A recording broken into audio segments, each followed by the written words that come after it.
శరన్నవరాత్రుల సందర్భంగా ఇంద్రకీలాద్రిపై కొలువై ఉన్న కనకదుర్గ అమ్మవారి దర్శనానికి భక్తులు పోటెత్తారు. ఉత్సవాల్లో 6వ రోజైన ఇవాళ అమ్మవారు శ్రీ లలితా త్రిపుర సుందరి దేవిగా భక్తులకు దర్శనమిస్తున్నారు.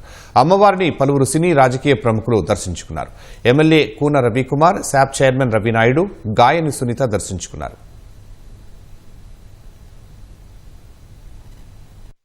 రాష్ట్ర ప్రభుత్వం ప్రతిష్టాత్మకంగా సామాన్య భక్తులకు పెద్దపీట వేస్తూ దర్శన సౌకర్యాల ఏర్పాట్ల విషయంలో కానీ, వాటర్ కానీ, మజ్జిగ కానీ, బిస్కెట్స్ కానీ, ఆహార పదార్థాలు కానీ ప్రతి ఒక్కరికి అందిస్తున్నారు.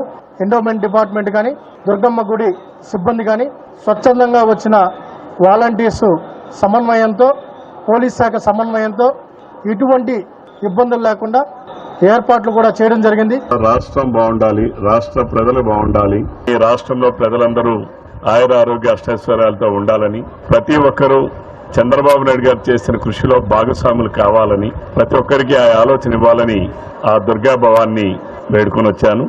ఎంత తృప్తిగా, ఎంత హాయిగా, ఎంత బాగా దర్శనం అయింది అంటే ఆ అమ్మవారి కృప. అసలు లోపలికి వెళ్ళిన తర్వాత అన్నీ మర్చిపోయి నవరాత్రులు ఇంత అద్భుతంగా ఆర్గనైజ్ చేసినందుకు అందరికీ శుభాకాంక్షలు తెలియజేస్తూనే చాలా సంతోషంగాను తృప్తిగా అనిపిస్తుంది. ఇవాళ సాయంత్రం విజయవాడ ఉత్సవ్ మీ అందరికీ తెలుసు, గొల్లపూడి గ్రౌండ్స్లో జరుగుతున్న సంగతి.